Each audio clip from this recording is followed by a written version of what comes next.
for Indian culture and the Navajos and what they did in the war. That people know about this is important to me.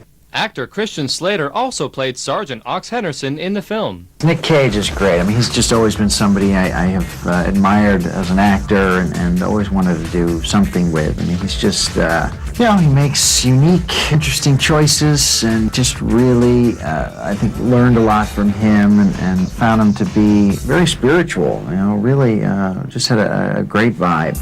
In spite of their good experience on the set and the interesting material, the film tanked at the box office. It seemed to be following Nicholas's private emotions at the time. But it wasn't long before the dedicated actor found refuge in another meaningful and edgy independent film. I'm about to embark on a picture with Spike Jonze, a picture called Adaptation, which I think is still very much that oeuvre. So I'm trying to just keep changing it up. In the independent film Adaptation, Nicholas played a tormented screenwriter facing writer's block and his bon vivant identical twin brother. Once again, he blew away the Academy. Nicolas Cage was nominated for an Oscar for Best Actor in 2 leading roles. Nicholas's reaction to his Oscar nods continue to be practical and helpful. I hope what the Oscar will give me is that 5 extra seconds of thought before someone says no. With hardly a moment to catch his breath, Nicholas was back on the set playing a phobic con artist in Ridley Scott's Matchstick Men.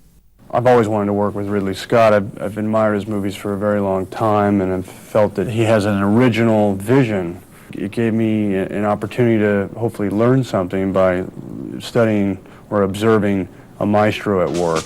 Next came the fun adventure romp National Treasure, in which Nicholas starred as Ben Gates' treasure hunter. The film was received with warm reviews. Nick's personal life was also warming up. In February 2004, he reportedly met Korean Alice Kim at a club called Bazzi. The impulsive romantic was smitten with the lovely Alice and began frequenting the upmarket, upscale sushi bar where she worked as a waitress and hostess. Then one night he presented her with a diamond. 2 months after his divorce was final and less than 6 months after he'd begun dating Alice, the couple were married in July 2004 in a private ceremony in Northern California. While making The Weatherman in early 2005, again Nicholas drew on the method and went deeply into the painful divorces and separations he'd been through to play Dave Spritz, the hapless weatherman who had also separated from his wife in the film.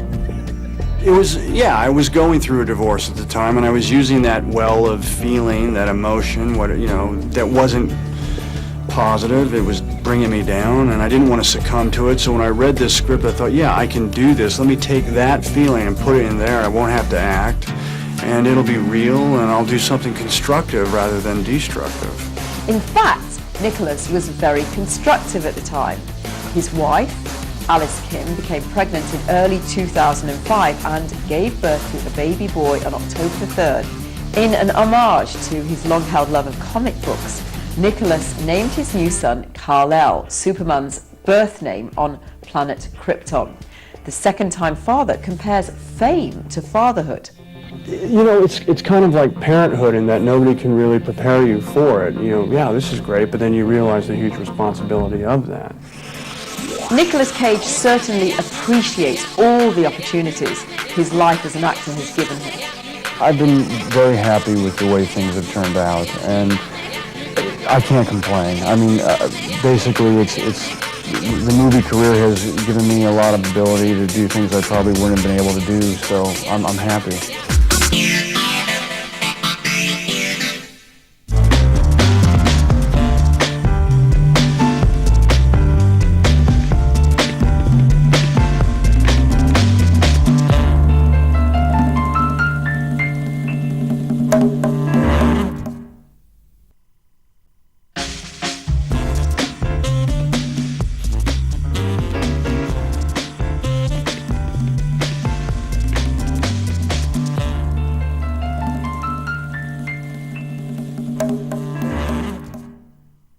Everybody.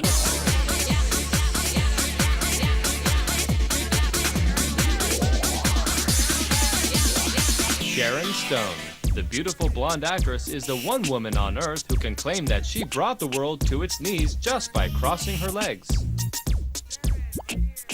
This simple rearrangement of her lower limbs catapulted the unknown starlet into full-blown international superstardom. The year was 1992, the movie Basic Instinct. But the sultry actress already had lived a complex history before that decisive Hollywood moment. Born on March 10, 1958 in Meadville, Pennsylvania, Sharon Stone grew up the second of 4 children. Her strict factory worker father and homemaker mother encouraged their shy, bright daughter to do well in her studies. I think when I was a young girl, I was very much of,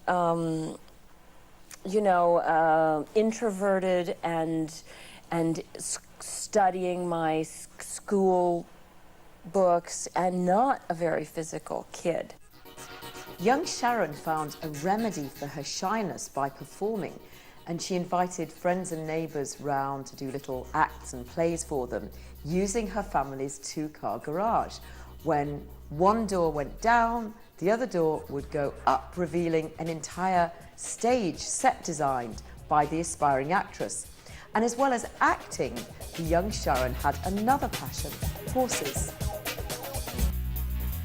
You know, I'm a tomboy at heart. The teenager found a great release galloping through the open countryside. She loved it, but her daring spirit left a permanent scar. One day, the horse she was riding cantered under a clothesline, tearing the skin at the front of her neck. The traumatic accident did not interfere with Sharon's reign as queen of her high school spring festival or her early graduation in 1973. With a reported IQ of 154, the 15-year-old attended Edinburgh State University in Pennsylvania as a creative writing and fine arts major. Professors and friends recommended that the brainy bookworm pursue a career in law, but Sharon could not shake her love for movies. I think if I filled out one of those, you are suited to personality things, it would probably lead me back to, actress. I think that's really, I am best suited to do that. At 17, the young Sharon Stone quit her job as a counter checkout girl at McDonald's and decided to become a model. At 5'7½", she was beautiful. She went on to become a Ford model, soon appearing in print and TV commercials. In 1980, Sharon made her movie debut in the non-speaking role of Pretty Girl on the Train in Woody Allen's Stardust Memory. Now, even though, of course, it was a fantastic honor for her to be in a film made by the master director and filmmaker Woody Allen, she realized at that point that her glamorous looks were holding her back. It was a sort of double-edged sword. Even though she had considerable acting talent and beauty, she wasn't landing the major roles that she really wanted. The 22-year-old was turned down for Kathy Moriarty's part in Raging Bull, Glenn Close's part in Fatal Attraction, and Kim Basinger's part in Batman. She appeared in a string of B-movies, but nothing great. And by 1987, she'd already been married and divorced to 2 movie producers. She was becoming very realistic about her acting career. I don't have the situation of starting at the top or even starting at the middle. I started at the bottom, I stayed there for a very long time, I went sort of to the middle and hung out, and then eventually I got a break. And the break came in 1990 when Sharon was cast in Paul Verhoeven's Total Recall. The 32-year-old played the wife opposite action star Arnold Schwarzenegger. Not only did this new role launch the hard-working actress into a category of acting that was taken more seriously, the part also gave Stone the opportunity to learn as much as she could from her megastar leading man. I think that with Total Recall, that Arnold really taught me a lot about my physicality. And before that, I had studied some martial arts, and I'd exercised a little, but then I really had to get in shape for that movie. And then doing that movie with Arnold, who is certainly the finest action star that there is. I mean, there's this incredible finesse to him. I think it really taught me a lot about how to be in a movie in general. And I think that there's so much adrenaline when it's a physical thing, I just love it. That same year, Sharon auditioned for a part in Dick Tracy, but sexy celebrity icon Madonna snagged the role. Sharon at this point was unwilling to slide down the slippery slope of second-rate parts and decided once again to put her extraordinary good looks to use. This time, she posed nude for Playboy. Women who are going to be leading ladies, they have to be idealized versions of women. I think the pressures are enormous because you may think when you're growing up as a young girl that what you're valuing is your intelligence, your compassion, and yet then society is bouncing back at you. What's valuable is how you look, how sexy you are. And this provides a really difficult disconnect. Not surprisingly, her calculated risk worked. After witnessing the accolades from her Playboy spread, Total Recall director Paul Verhoeven cast Sharon Stone in his new thriller, Basic Instinct. Playing the part of Catherine Tremble, a sexy and psychotic mystery writer, Sharon Stone came to grips with her screen sexuality. I think there'll always be a sexual issue, particularly with me, because I'm a leading lady. I'm not just the co-star to the guy. I'm the lead of the movie. So there'll always be a question of sex and sexuality as long as the story's about the girl. Stone infused Basic Instinct with her own charismatic sensuality and her acting talent. This part really confirmed her position as a respected actress, and she won a Golden Globe nomination. She's been quoted as saying that when she went to the Cannes premiere of the film, she ascended the stairs as a nobody and descended the stairs as a star. The European reaction to the sizzling actress was sensational. They loved her. There's like this frenzy that occurs, which is really strange. And I'm hiding, you know. I'm hiding in boutiques like, oh my God, how am I gonna get back to my hotel? It's really strange. Sudden fame hit Sharon hard. Being a superstar has its ups and downs, but, you know, I'm growing into it. At first, it was like having, you know, a lion that hadn't been fed in 2 weeks in your living room. Ah! Ah! It was like, oh my God, you know, every day, until I really had made a decision that I had to live like an alcoholic, that it was too overwhelming to face as a big thing, and I had to deal with it one day at a time, sometimes 1 minute at a time, and just address it. Now, you know, it's like anything. You do it long enough, it becomes part of who you are. Ugly as it may be, it's now part of who I am. A year later, in an effort not to get typecast as the sexy murderer in Basic Instinct, she took on the role as a soft-spoken victim in the murder mystery Sliver. Well, with Sliver, I tried to take it to the heart of femininity. She's a book editor, a woman who's maybe closer to more regular woman, more normal woman, more fragile, more vulnerable, more available than the other characters. It was also written by Joe Esterhaus, who wrote Basic Instinct, and I felt going into it that we shared the same kind of, you know, scared, what are we going to do now feeling. Gave me a sense of camaraderie going into it, that I wasn't going alone. And it was scary to go work again after Basic Instinct became so successful. Sharon's fears were realized. Sliver sputtered and died at the box office. The 34-year-old's next role was to play the cold and aloof wife opposite Richard Gere in the movie Intersection. Her attempt to distance herself from sexy temptress Catherine Tremble backfired again. Coming up, Sharon finds love and a new beginning.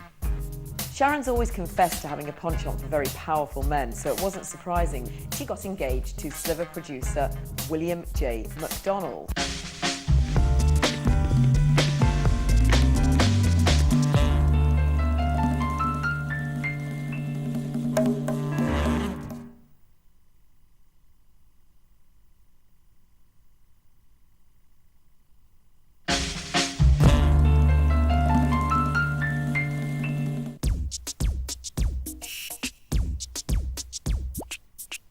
Sharon's always confessed to having a penchant for very powerful men, so it wasn't surprising that in 1993, she got engaged to Sliver producer William J. McDonald. At that time, she decided that in her career she would take a 180 degrees turn and do some action. She starred opposite Sylvester Stallone in The Specialist, then going on to make The Quick and the Dead, a Western opposite Gene Hackman, which she loved because she could once again experience her passion for horses. I got to ride every day, go out and blast around the prairie with my horse and rope with the cowboys in the barn and, you know, have a beer at the end of the day and wear my same dirty clothes and wear the same boots I wore the day before that are comfortable and broken in and, you know, just,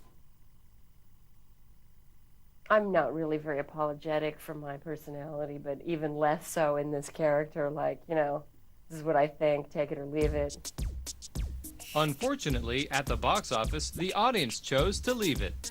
The faltering actress was not picking the right roles. Sometimes I think they pick you. Sometimes I think that there's a certain point that happened to me where I recognized what I do.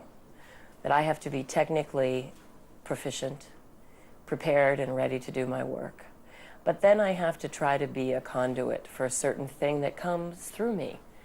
That any art does. It just sort of falls out of the sky through you. It's not yours to own and to have and to hold. And I find that every part that I do in some way hooks up with something I need to learn or grow or understand in life.